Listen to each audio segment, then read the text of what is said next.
नमस्कार दोस्तों। राजस्थान के अंदर जो परिवार खाद्य सुरक्षा योजना से जुड़ना चाहते थे उन लोगों के लिए एक बहुत ही अच्छी खबर है। अब राजस्थान गवर्नमेंट ने जो है नए राशन कार्ड जो खाद्य सुरक्षा से जोड़ना चाहते हैं उनके लिए ऑप्शन प्रोवाइड करवा दिया गया है। तो जो लोग खाद्य सुरक्षा योजना से जुड़ना चाहते हैं वो लोग फूड डिपार्टमेंट की वेबसाइट पे जाके बिना किसी ई मित्र के वो सीधा ही अपना आवेदन वहाँ पे कर सकते हैं। इसके लिए आपको किसी भी प्रकार की फॉर्म की आवश्यकता नहीं होगी। सिर्फ आप जिस कैटेगरी से बिलोंग करते हैं उस कैटेगरी का जो है सर्टिफिकेट आपके पास होना चाहिए। तो चलिए दोस्तों बढ़ते हैं हमारी इस वीडियो की तरफ, जिसके अंदर पूरा स्टेप बाय स्टेप इसमें बताया गया है कि किस तरह से आपको ये जो आवेदन करना है। डिस्क्रिप्शन में आपको जो लिंक है वेबसाइट का वो आपको मिल जाएगा। उस लिंक के थ्रू भी आप डायरेक्ट जाके अपना आवेदन कर सकते हैं। खाद्य सुरक्षा योजना के ऑनलाइन आवेदन प्रारंभ हो चुके हैं और अभी तक ई मित्र पे सर्विस नहीं आई है। तो अगर आपके ई मित्र पे कोई कस्टमर आता है खाद्य सुरक्षा योजना में आवेदन करवाने के लिए, तो आप ऑनलाइन आवेदन किस प्रकार से करेंगे, इसके अलावा आवेदन के दौरान निष्कासन की जो श्रेणी आ रही है वहाँ पे क्लिक करना है या फिर नहीं करना, OTP नहीं आ रहे हैं तो क्या करना है, तो इस प्रकार की कंप्लीट जानकारी आप सभी को फॉर्म भर के बताने वाला हूं। तो सबसे पहले गूगल पे जाके फूड राइज लिख के सर्च करना है।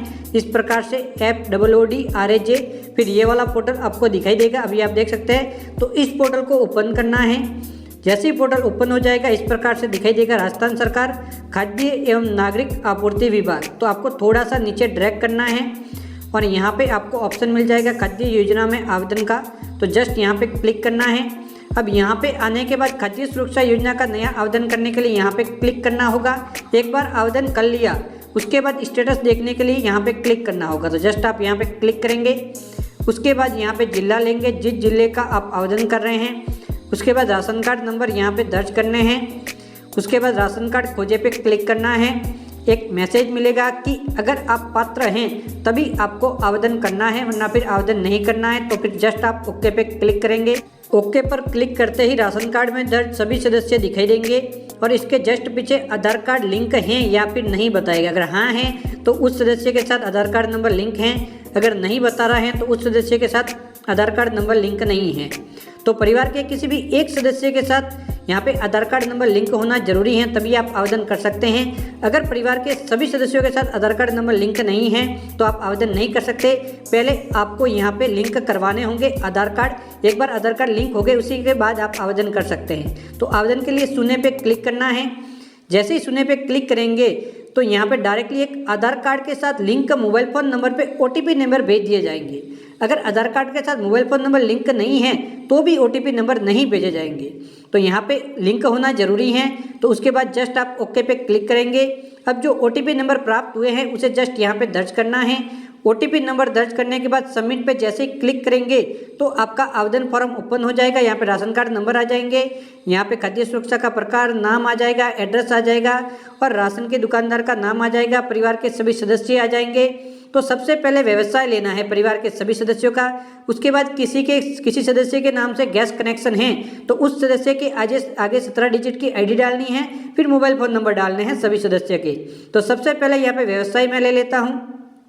उसके बाद इसके नाम से LPG ID है तो डाल देनी है, गैस कनेक्शन लिया हुआ है तो, वरना फिर नहीं, फिर मोबाइल फ़ोन नंबर डालने हैं। उसी प्रकार से परिवार का जो दूसरा सदस्य है उसका भी यहाँ पे व्यवसाय आपको ले लेना है।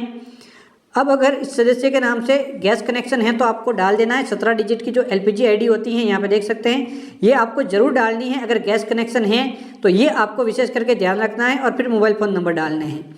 उसके बाद यहाँ पे तीसरे सदस्य का लेंगे तो जितने भी सदस्य हैं सबका व्यवसाय लेना है और उसके बाद उनके मोबाइल फ़ोन नंबर डालने हैं और जिस सदस्य के नाम से गैस कनेक्शन है वो आपको डाल देना है। तो मैं ये सभी कंप्लीट कर लेता हूँ।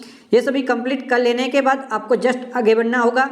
आगे वाले भाग के अंदर अगर आप निष्कासन की श्रेणी में आते हैं, इन श्रेणियों में, तो आप आवेदन नहीं कर सकते, इस बात का ध्यान रखना है। जैसे कि कोई यहाँ पे आयकर दाता है, इनकम टैक्स देता है तो आवेदन नहीं कर सकता। तो मैं जस्ट यहाँ पे क्लिक करता हूँ। ऐसे परिवार जिसके अंदर कोई सरकारी कर्मचारी हैं या फिर 1 लाख रुपए से अधिक की पेंशन ले रहे हैं तो वो भी आवेदन नहीं कर सकते। ध्यान रखना, इन कैटेगरियों वाले आवेदन नहीं कर सकते। मैं यहाँ पे टिक करूँगा कि मैं इसके अंदर नहीं हूँ। उसके बाद यहाँ पे किसी के पास 4 पहिया वाहन है, ट्रैक्टर व वाणिज्य वाहन को छोड़ के, तो वो भी आवेदन नहीं कर सकता। यानी कि ट्रैक्टर है या फिर कोई वाणिज्य वाहन है आपके जीवन व्यापन करने के लिए तो चलेगा, लेकिन पर्सनल यूज के लिए कोई वाहन है तो आप आवेदन नहीं कर सकते। इसके अलावा यहाँ पे देख सकते हैं, अगर आपके पास जो भूमि आई हुई है वो लघु किसान की जो सीमा होती है उससे अधिक है, तब भी आप आवेदन नहीं कर सकते। तो मैं यहाँ पे टिक करता हूँ कि मेरे पास यहाँ पे लघु सीमा से कम है। इसके अलावा परिवार की आय 1 लाख से अधिक है, तब भी आप आवेदन नहीं कर सकते, परिवार के सभी सदस्यों की मिला के। तो यहाँ पे 1 लाख रुपए या फिर उससे कम आए हैं, 1 लाख रुपए से कम आए हैं, वही आवेदन कर सकते हैं। उसके अलावा यहाँ पे जो ग्रामीण क्षेत्र के अंदर 200 वर्ग फीट से बड़ा अगर पक्का मकान है, तब भी आप आवेदन नहीं कर सकते। अगर पक्का मकान है 200 वर्ग फीट से, तो आप आवेदन नहीं कर सकते। तो यहाँ पे मैं टिक करता हूँ कि मेरे पास नहीं है। नगर परिषद और नगर निगम के अंदर 1000 वर्ग फीट से बड़ा अगर यहाँ पे पक्का मकान है तो आप आवेदन नहीं कर सकते। तो ये ध्यान रखना है, नगर परिषद नगर निगम के अंदर। लेकिन अगर कच्ची बस्ती में है तो चलेगा, तो कोई बात नहीं। तो ये बात है यहाँ पे। और अगर नगर पालिका है तो 500 वर्ग फीट का यहाँ पे ऑप्शन दिया गया है। तो ये सब मैं टिक कर लेता हूँ। उसके बाद जाति की श्रेणी, तो यहाँ पे जाति की श्रेणी लेनी है, आप कौन सी जाति की श्रेणी में आते हैं, तो ये भी सबसे महत्वपूर्ण है। बिल्कुल सही जाति की श्रेणी सिलेक्ट करनी है।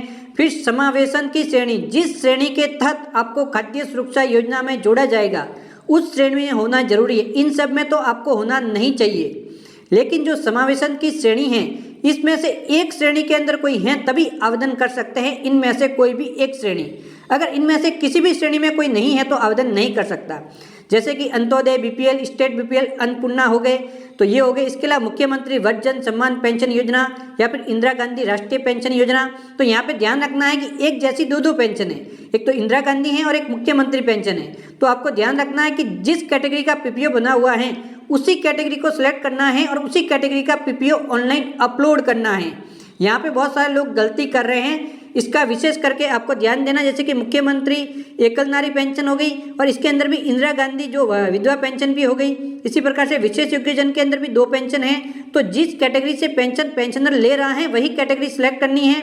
गलत कैटेगरी अगर आपने सेलेक्ट कर ली तो समस्या में पड़ सकते हैं। जिस पीपीओ को आपको देख लो, पीपीओ में लिखी हुई होती है कैटेगरी, उसके अकॉर्डिंग सिलेक्ट करनी है। इसके अलावा सबसे जरूरी, अगर किसी ने मनरेगा के अंदर 100 दिनों तक 1 वर्ष की अवधि में कार्य किया है तो वह इस योजना में एलिजिबल है, तो इस कैटेगरी को सिलेक्ट कर सकते हैं। ग्रामीण क्षेत्र वालों के लिए बहुत ही अच्छी कैटेगरी है।